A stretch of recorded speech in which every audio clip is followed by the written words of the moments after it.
வணக்கங்க. நான் குருப்ரஸ் செல்வராஜ் பேசுகிறேன். எப்படி இருக்கீங்க?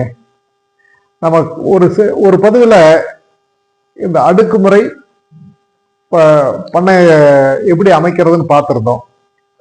அது நிறைய பேர் கேட்டிருந்தீங்க, இது சாத்தியமா, இதுக்காக இது எந்த மாதிரி செய்யணும் அப்படிங்கிற நிறைய சந்தேகம் கேட்டிருந்தீங்க.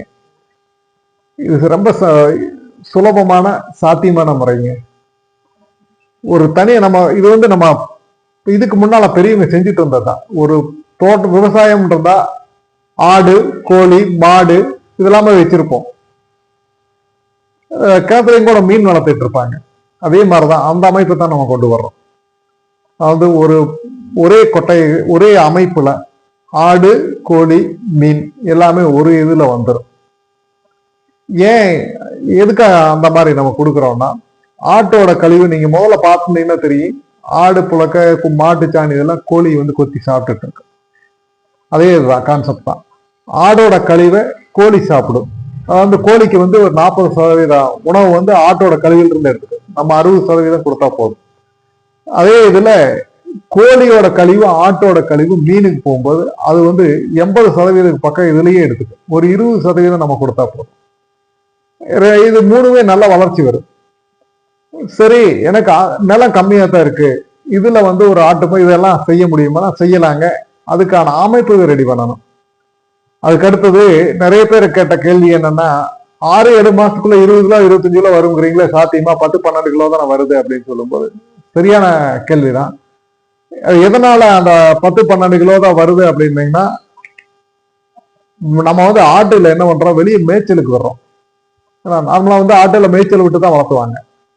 மேய்ச்சலுக்கு வரும்போது அது அந்த தீவனத்துக்காக அது நிறைய இடத்துல சுத்தி நிறைய காலையில போச்சுன்னா நைட்டு வரைக்கும் அது எல்லா இடத்துலயும் ஓடி அந்த மாதிரிதான் தீவனம் எடுத்துட்டு இருக்கோம். அப்போ அந்த அதுக்கான எனர்ஜி அது நிறைய செலவு பண்ணுது.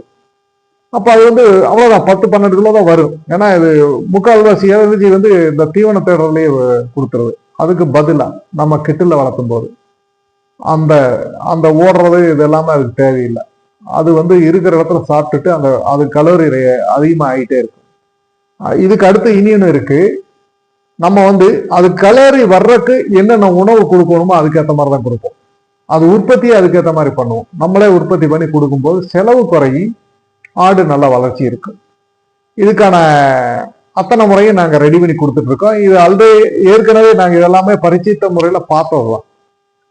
இது என்ன மாதிரி தீவனமெல்லாம் கொடுக்கணும் அப்படிங்கிறலாம ஏற்கனவே நாங்க பரிச்சிட்டு பார்த்து அதுக்கடுத்து தான் அவங்க வெளியே கொடுக்குறோம்.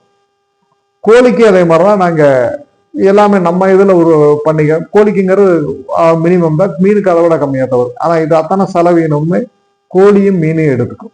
ஆட்டோட வரவு அப்படியே நமக்கு மிச்சமாகும்.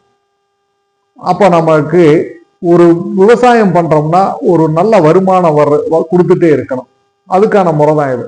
மாசம் உங்களுக்கு ஒரு பிசினஸ் பண்ணா எப்படி மாசமான ஒரு வரவு வந்துட்டே இருக்கு, அதே கான்செப்ட்ல தான் இது கொண்டு வந்திருக்கோம். இது உங்களுக்கு ஆர்வம் இருக்கிறவங்க என்னை தொடர்பு கொள்ளலாம். இந்த பதிவு பிடிச்சிருந்தா சப்ஸ்கிரைப் பண்ணி கொடுங்க. நீங்க எப்ப வேணா என்னை கூப்பிடலாம். இது சம்பந்தமா விரிவா பேசலாம். நன்றி.